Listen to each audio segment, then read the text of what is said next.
Welcome, everybody, to the 5th episode of the Coffee Break podcast with your host, Stephen Coffey. How's everybody doing today? It's been a little while since we've had an episode. I was on spring break last week. I was with my friends in the Bahamas. We had a phenomenal time. But we're back. We're back to business. Halfway through the semester now, getting to the final stretch of what is my undergrad here at Sacred Heart. So it's been a great time so far, and I'm ready to finish it out. But as always, we're going to go through the New York segment, the Around the League segment, and then finishing off with our sports betting segment. And we're going to start off. We're going to go with the New York segment. Carson Benj looking really good in spring training. He's proving to be on the opening day roster, batting almost 400 with over a 900 OPS so far in spring training, which is fantastic. Clay Holmes has left Team USA in the World Baseball Classic to rejoin the Mets after tossing three scoreless innings with 6 strikeouts in the game against Great Britain, which is great to see for Clay Holmes. Nolan McLean looked pretty rough, I won't lie. Nolan McLean looked rough in USA's loss to Italy. He threw 3 innings, gave up 3 earned runs, 2 walks, 4 strikeouts, and 2 home runs. I think McLean's going to be fine. He's supposed to be the ace. I mean, now we have Freddie Peralta, but McLean before Peralta was supposed to be the ace. I think he's going to be just fine. Aaron Judge, the captain of U.S., doing fine in the WBC. He hit 2 home runs in the pool stage, one of them being to open up the tournament against Brazil in the first game for the U.S. in a 15-5 win for the U.S. Going over to the Yankees, Jason Dominguez is raking in spring training right now with a .333 batting average and an over 1,000 OPS. He looks good. He looks good since coming back from injury. So that's a really good sign for the Yankees. Moving to football, the Giants made a couple of pretty nice moves. This past week, we had free agency open up for the NFL. The Giants signed tight end Isaiah Likely to a 3-year, $40 million deal. I absolutely love this deal for the Giants. You got a 26-year-old tight end in the prime of his career who was at the beginning of his career with the Ravens. He was backing up Mark Andrews. Mark Andrews has proven that he is not the tight end one that the Ravens need. But they ended up signing an extension with him right before Harbaugh left. And then Harbaugh just takes him off the Ravens' hands. Genius move from Harbaugh. He knew he was leaving. He knew he was going to get fired. And signs one of, I think, a top 10 tight end in the league. And I don't think that's crazy to say at all. The Giants also signed linebacker Tremaine Edmonds to a 3-year, $36 million deal, and also signed cornerback Greg Newsome to a 1-year deal. Need that for the secondary, need that for the defense as a whole with Tremaine Edmonds. So the defense was what we thought was going to be the strong point for the Giants last year. Didn't end up being the strong point, and we need that reinforcement. Giants also signed 6-time Pro Bowler and 3-time All-Pro fullback Patrick Ricard to a 2-year deal. Again, Harbaugh just taking the entire Ravens roster, which is awesome. Giants also signed kicker Jason Sanders, as they likely will be moving on from Grant Gano, who is going into his last year of his contract, contract extension with the Giants that he signed back in 2023. Giants also re-signed Isaiah Hodgins and Evan Neal, and the big loss for the Giants was that they lost Wan'Dale Robinson to the Titans, where he signs a 4-year, $70 million contract with Tennessee. Very well deserved from Wan'Dale. He was the best wide receiver for the Giants, obviously without Malik Neighbors. And this is huge for Cam Ward and that Titans offense. They really needed that big weapon. And I think Cam Ward is going to stand out more than he did this past year. The Jets traded a 7th-round pick for safety Minkah Fitzpatrick and extended him or signed him to a 3-year, $40 million deal. This is really good. I think this is really good for the Jets, especially with what they gave up. They gave up a 7th-round pick. Yeah, Minka's like he's aging a little bit, but I think this is a good pickup for the Jets. They also reunite with linebacker Demario Davis on a 2-year, $20 million deal.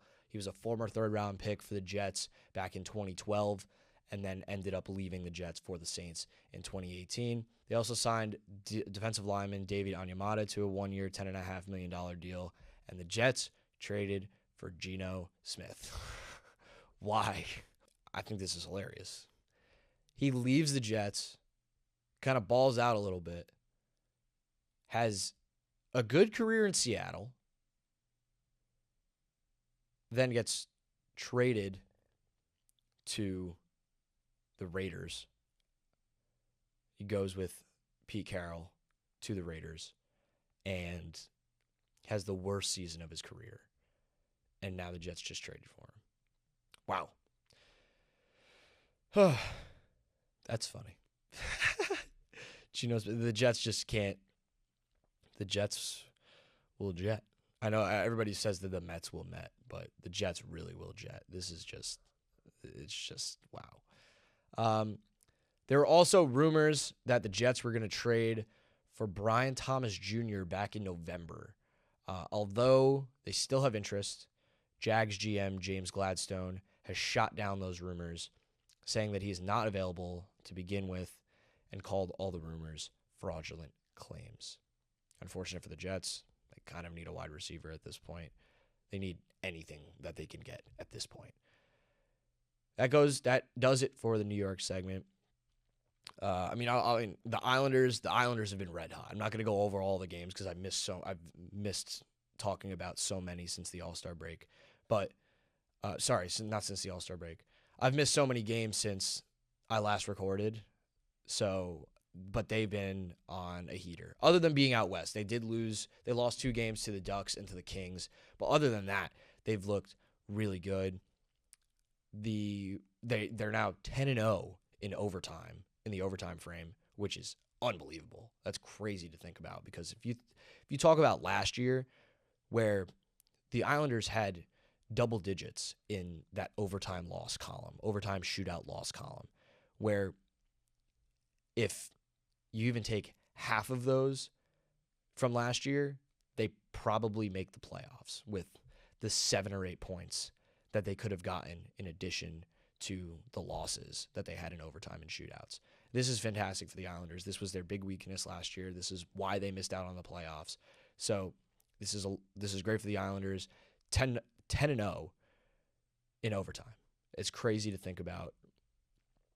2 overtime winners from Simon Holmstrom, 2 overtime winners from Matt Barzal, 2 overtime winners from Bo Horvat, two overtime winners from J.G. Padgeau, and 2 overtime winners from Matthew Schaefer.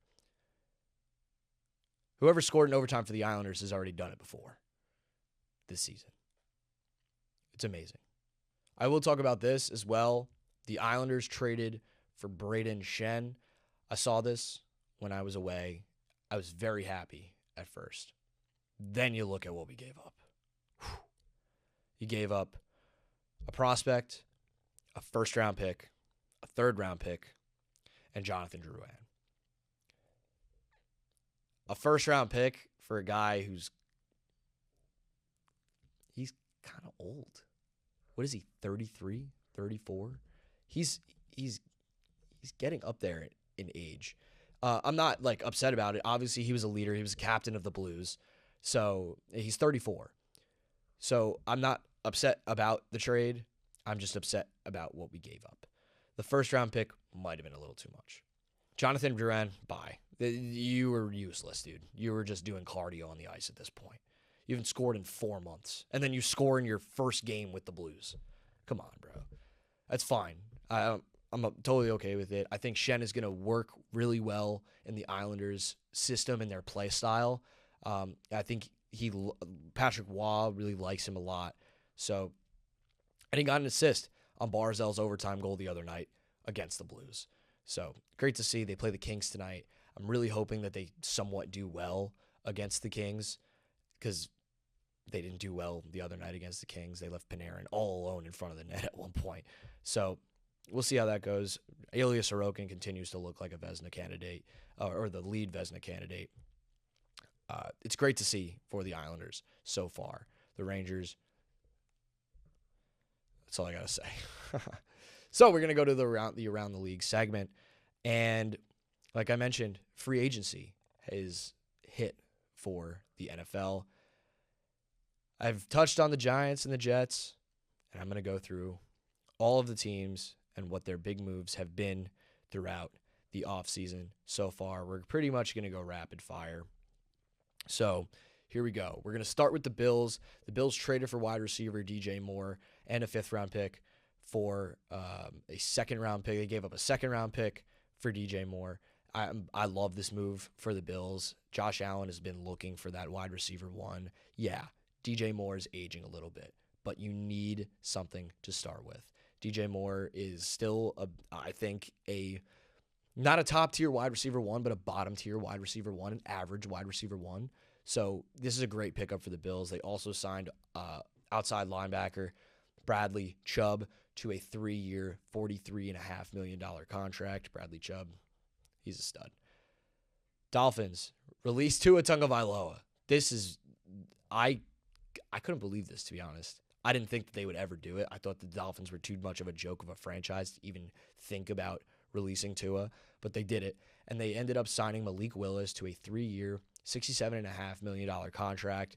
Malik Willis played well when Jordan Love went down with that injury mid-season for the Packers. And Malik Willis did really well, and I think that he will do well with the Dolphins. You never know. It's the Dolphins, so he might just completely crumble, but we'll see. I think it's a good pickup for the Dolphins. Patriots, they signed Elijah Vera Tucker to a 3-year, $42 million contract. If the injuries are off the table, this is a fantastic move for the Patriots.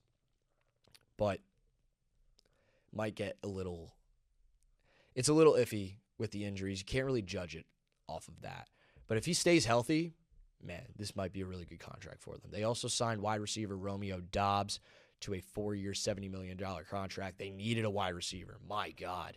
This whole AL East. Oh my God, I'm still in baseball. This whole AFC East needs wide receivers. And they got that with Romeo Doubs. I don't think he's a solidified wide receiver 1, but again, you get what you need, especially when you're the Patriots or the Bills. You need wide receivers. That is the Achilles heel of each of these teams. Ravens, they signed edge Trey Hendrickson to a 4-year, $112 million contract. Good pickup for the Ravens. The Ravens also, they traded for Max Crosby and ended up falling through due to a failed physical. The trade was supposed to be in exchange for 2 first-round picks going to the Las Vegas Raiders.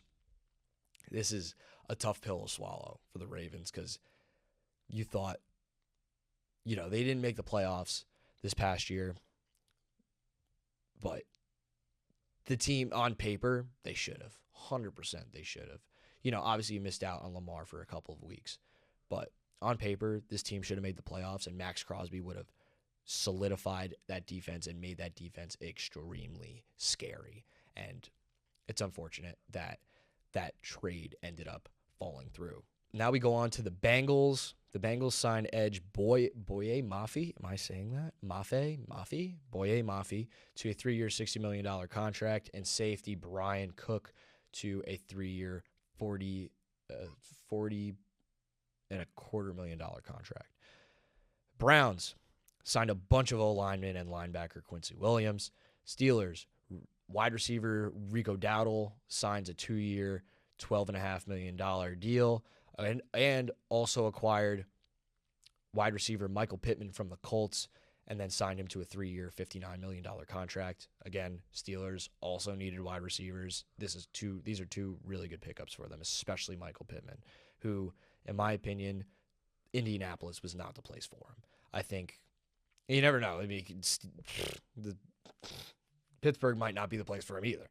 But This is a good pickup for the Steelers. The Texans acquired running back David Montgomery from the Lions. They also extended Danielle Hunter for 1 year, $40 million. Wow, it's a lot of money, but Danielle Hunter's a stud. They also signed safety Reed Blankenship to a 3-year, $24.75 million deal with 16 guaranteed. Good pickup for the Texans. The Colts re-signed Daniel Jones to a 2-year, $88 million contract. For real? $88 million. You're going to clown the Giants signing him for 4 years, $160 million? You give him $44 million a year. Yeah, it's 2 years shorter, but $44 million a year? I understand he had a really good season before he went down with the injury, but my God, it takes one season? I guess the Giants did the same thing. Yeah, he made the playoffs, won a playoff game against the Vikings, then signed a huge deal because we thought he was a stud, and then ended up releasing him after one season. Will that happen with the Colts? Probably. So, anyway, they also re-signed wide receiver Alec Pierce to a 4-year, $114 million contract. Really good deal and a really good payday for Alec Pierce. Jaguars, nothing. They didn't really do much. The Titans, I mentioned before, they signed wide receiver Wan'Dale Robinson to a 4-year, $78 million deal. Very good deal for Wan'Dale. Titans also signed defensive lineman John Franklin Myers to a 3-year, $63 million deal. Cornerback Cardell Flott to a 3-year, $45 million deal. They also signed cornerback Alante Taylor to a 3-year deal worth $60 million. Broncos didn't do much aside from re-sign J.K. Dobbins to a 2-year deal worth $20 million. They had a lot of re-signings as well. The Chiefs, this was a big deal. Running back Kenneth Walker III signed a 3-year deal worth up to $45 million. Payday for Kenneth Walker. He completely deserved it and made the Seahawks GM look stupid after he talked about wanting to re-sign him literally in the middle of their parade. He looked completely stupid then, and he looks even more stupid now. That was so dumb. And also, tight end Travis Kelce re-signed a 1-year, $12 million deal. It's probably going to be his last season. Raiders, per the usual, didn't do much. They signed center Tyler Linderbaum to a 3-year, $81 million deal. That's a really good deal. Really good player for the Raiders who need help, like the Jets, everywhere. Max Crosby trade fell through. I mentioned that as well. The Chargers, they re-signed Khalil Mack to a 1-year, $18 million contract. They didn't do much other than that. Cowboys re-signed Javonte Williams to a 3-year, $24 million deal. Javonte had a really good year with the Cowboys this year, and he totally deserves that deal.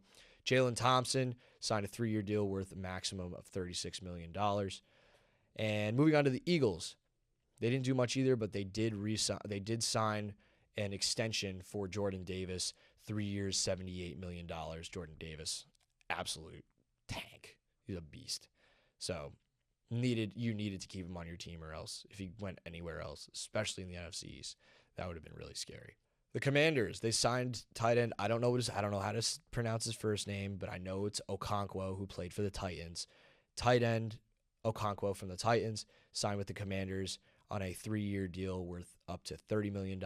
Offensive tackle Laramie Tunsil signed a 2-year, $60 million extension with the Commanders. Really good deal for Laramie Tunsil. He's been a beast for a while now, ever since he was on the Dolphins, ever since he was on the Texans. So, right, was he on the Dolphins and the Texans? Yeah, I think so. Let me look that up.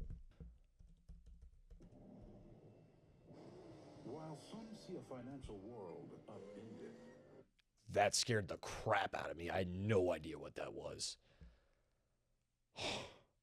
So yeah, Laramie Tunsil's been a beast since he was on, the Texans or Miami and then the Texans. So $60 million, 2 years. I think it's totally worth it for the Commanders. They also signed edge rusher Adafe Owe, if I'm pronouncing that right, signing a 4-year contract, $100 million deal. Bears signed safety Kobe Bryant to a 3-year, $40 million deal. Lions signed running back Isaiah Pacheco to a 1-year deal. Pacheco's kind of fallen off ever since he was on that Super Bowl team. Didn't play well last year. I think he was hurt for a lot of the year as well. Packers, they signed D lineman Javon Hargrave to a 2-year, $23 million deal. Good signing for the Packers. Vikings, they signed QB Kyler Murray to a 1-year deal. Yes, Kyler Murray. That's right. The Cardinals released Kyler Murray on Wednesday. Just was not working out in Arizona for Kyler, between injuries and like everything around him, coaching, front office. Everything was not working for Kyler Murray. People were wondering if he was going to go back to baseball, which was pretty funny. But the Vikings ended up signing him to a 1-year deal, and I would not be surprised if he's a starting quarterback in week 1 over J.J. McCarthy because he's a bum. Falcons, they signed Tua on a 1-year deal after being released from the Dolphins. They also signed wide receiver Jahan Dotson to a 2-year, $15 million deal. So Panthers signed edge Jalen Phillips to a 4-year, $120 million deal. Also with the Panthers, they did sign QB Kenny Pickett to a 1-year, $4 million deal. He'll just back up Bryce Young because Bryce Young's got that spot. I think Bryce Young is going to be a good quarterback over the next few years. Saints, Kenneth Gainwell signed a 2-year, $14 million contract there. The Buccaneers re-signed Cade Otton, tight end Cade Otton, on a 3-year, $30 million deal. They also signed linebacker Alex Anzalone to a 2-year, $17 million deal with the Bucs. Good deal for Anzalone, who has been a beast on the Lions for the past few years. Cardinals, Gardner Minshew signed a 1-year, $5.5 million deal. They also signed running back Tyler Algier to a 2-year, $12 million deal. And wide receiver Kendrick Bourne to a 2-year, $10 million deal. Nothing crazy for the Cardinals as they are just rebuilding at this point, especially when, they released Kyler Murray. The Rams acquired cornerback Trent McDuffie from the Kansas City Chiefs in exchange for a 2026 first-round pick, 5th-round pick, and 6th-round pick, as well as a 2027 3rd-round pick. And then McDuffie signs a 4-year, $124 million extension with the Rams. Great pickup for the Rams. Always need help in that secondary. They also signed cornerback Jalen Watson to a 3-year, $51 million deal. The 49ers signed wide receiver Mike Evans on a 3-year deal. I couldn't believe this. I thought Mike Evans was going to be a Buccaneer for the rest of his life. I never thought he would change teams after he's been there for, 10 or so years. So this was a little bit of a shock to me, but good for Mike Evans to change a little bit of scenery. Seahawks, they re-signed Rashid Shaheed on a 3-year, $51 million deal. Top 3 return man of all time. Is that crazy? Is that crazy to say? Anyway, wow. I got to take a breath after all that. Talking about all of these teams in their free agency. Just went through 30 NFL teams talking about who they signed in free agency. I'm a little tired after that one. All right, let's keep it rolling. March Madness is coming up on Tuesday. I'm so excited. I love watching March Madness. I don't watch a lick of college basketball throughout the college basketball season whatsoever. I know a couple things. I know UConn's good. I know Miami, Ohio went, I think it was 31-0 or 32-0 before they ended up losing to UMass the other day, which is crazy that team even went undefeated for that long.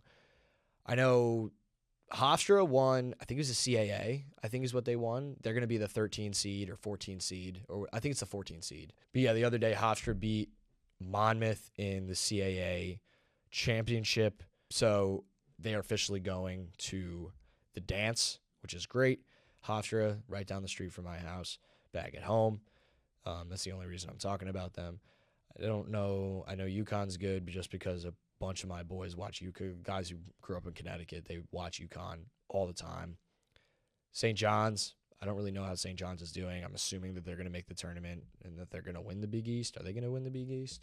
So they won the other day against Providence, Was it yesterday against Providence? Yes, they won yesterday against Providence, 85-72.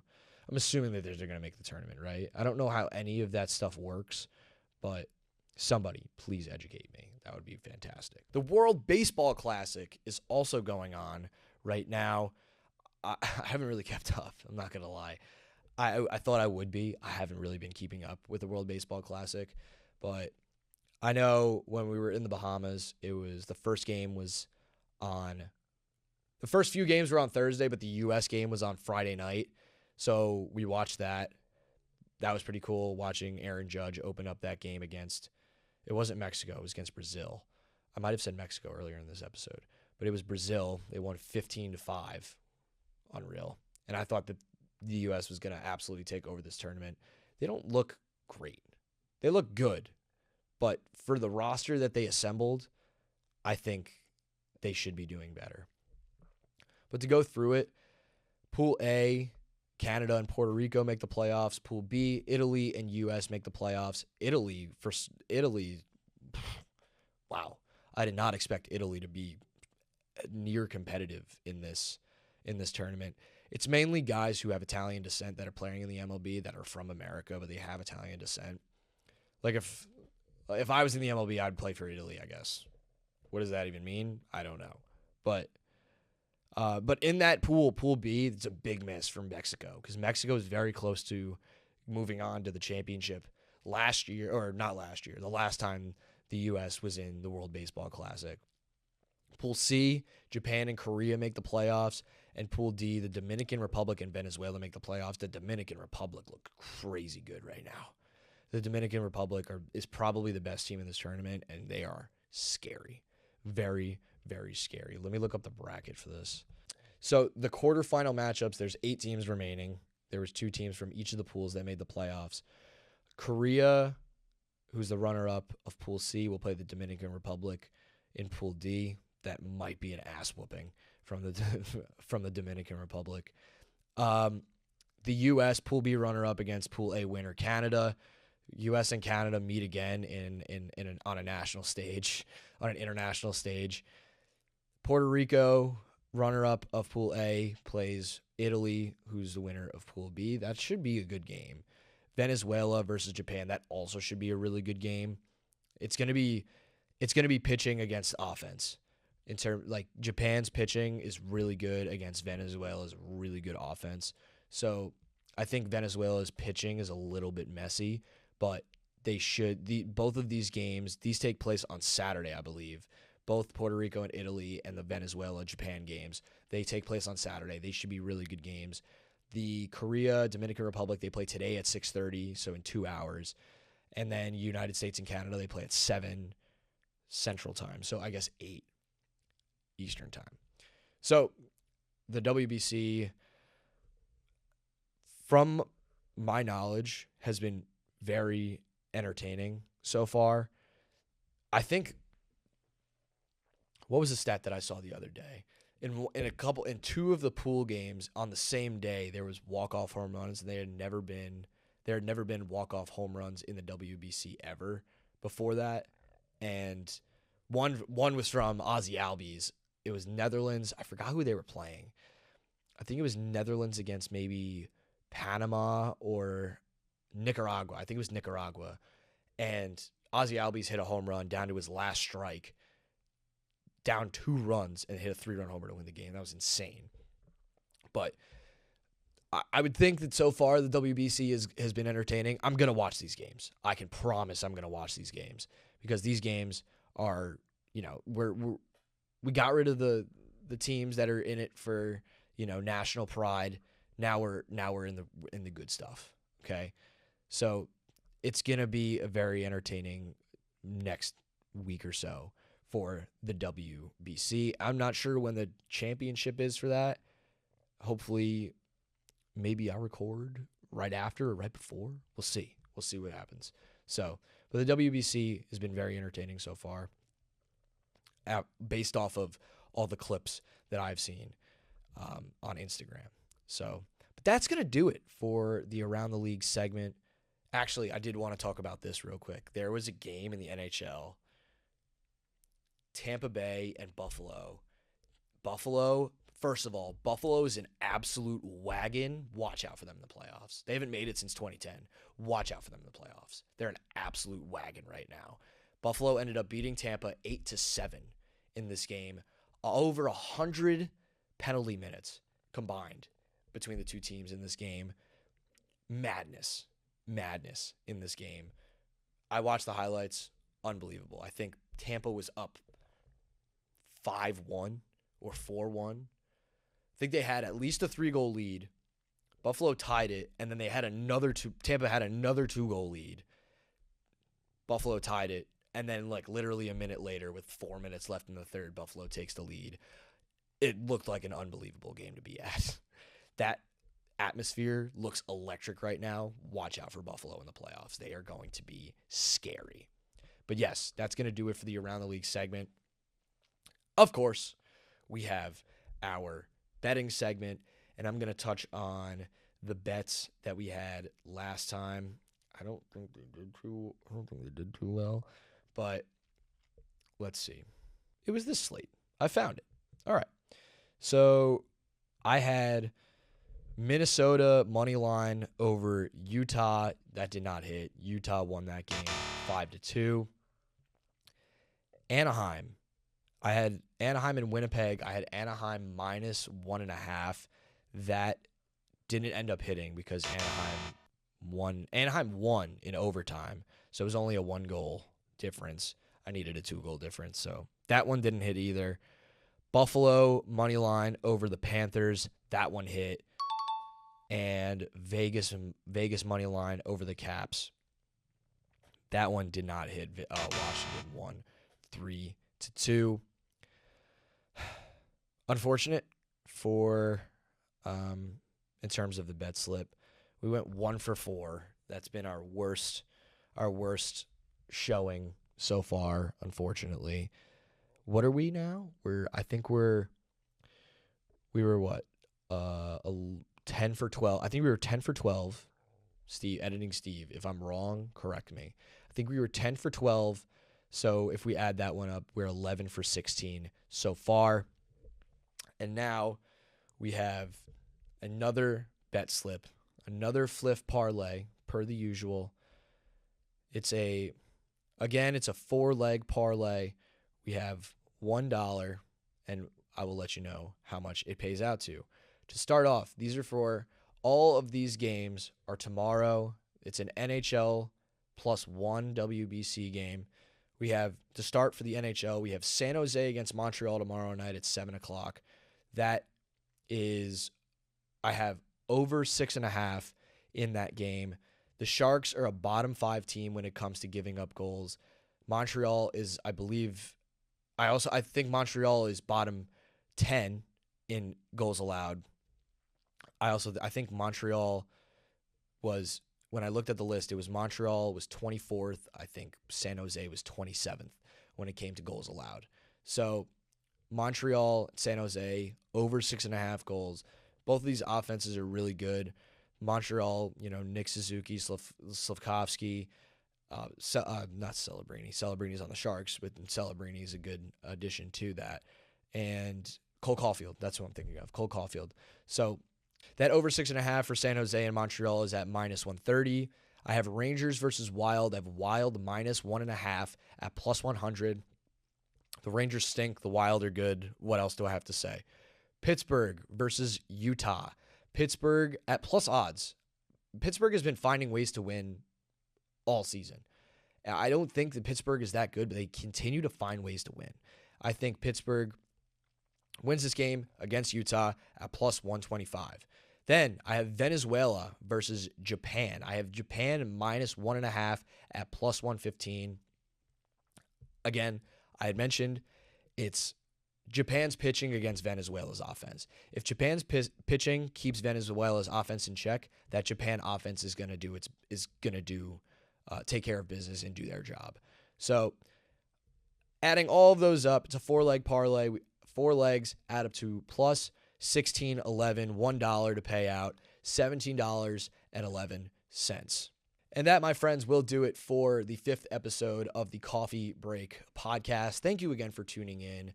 Remember to subscribe on YouTube, follow my Instagram and TikTok at the Coffee Break Podcast, like and share with all of your friends. Thank you very much for watching. Thank you for tuning in, and I will see you guys next time. Peace.